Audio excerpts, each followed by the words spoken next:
আর মাত্র কয়েক ঘন্টার অপেক্ষা।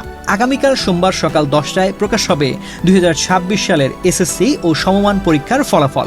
ফল প্রকাশের পর শিক্ষার্থীরা অনলাইনে educationboardresults.gov.bd অথবা eduboardresults.gov.bd ওয়েবসাইটে গিয়ে ফল জানতে পারবেন। এজন্য ওয়েবসাইটে প্রবেশ করে প্রথমে এসএসসি বা দাখিল নির্বাচন করতে হবে। এরপর পরীক্ষার বছর 2026, নিজ নিজ শিক্ষা বোর্ড, রোল ও রেজিস্ট্রেশন নম্বর দিতে হবে। ক্যাপচা পূরণ করে সাবমিট করলেই পাওয়া যাবে ফলাফল। ওদের স্বপ্ন পূরণে পাশে থাকতে পেরে আমরা গর্বিত। অনলাইনে ফল দেখতে সমস্যা হলে রয়েছে এসএমএস এর সুযোগও। সাধারণ শিক্ষা বোর্ডের শিক্ষার্থীদের মোবাইলের মেসেজ অপশনে গিয়ে লিখতে হবে এসএসসির পর বোর্ডের প্রথম 3 অক্ষর, রোল নম্বর এবং 2026।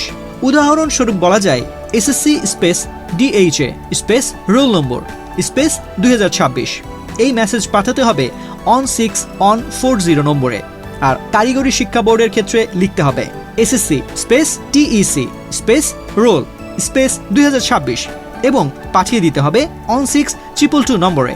মাদ্রাসার শিক্ষার্থীদের জন্য রয়েছে এসএমএস এ ফল জানার ব্যবস্থা। পাশাপাশি নিজ নিজ শিক্ষা প্রতিষ্ঠান থেকেও ফল সংগ্রহ করা যাবে।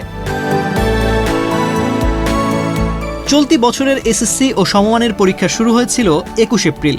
সাধারণ শিক্ষা বোর্ডগুলোর লিখিত পরীক্ষা শেষ হয় 20 মে, আর মাদ্রাসা শিক্ষা বোর্ডের দাখিল এবং কারিগরি শিক্ষা বোর্ডের এসএসসি পরীক্ষার লিখিত অংশ শেষ হয় 24 মে।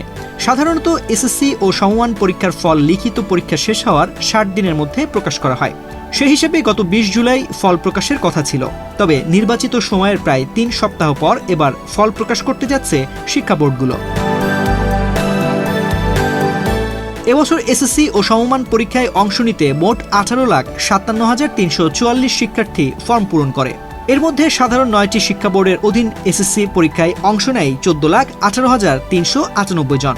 মাদ্রাসা শিক্ষা বোর্ডের অধীন দাখিল পরীক্ষায় ফর্ম পূরণ করে 3,04,286 জন। আর কারিগরি শিক্ষা বোর্ডের অধীন এসএসসি পরীক্ষায় অংশ নেয় 1,34,660 জন শিক্ষার্থী।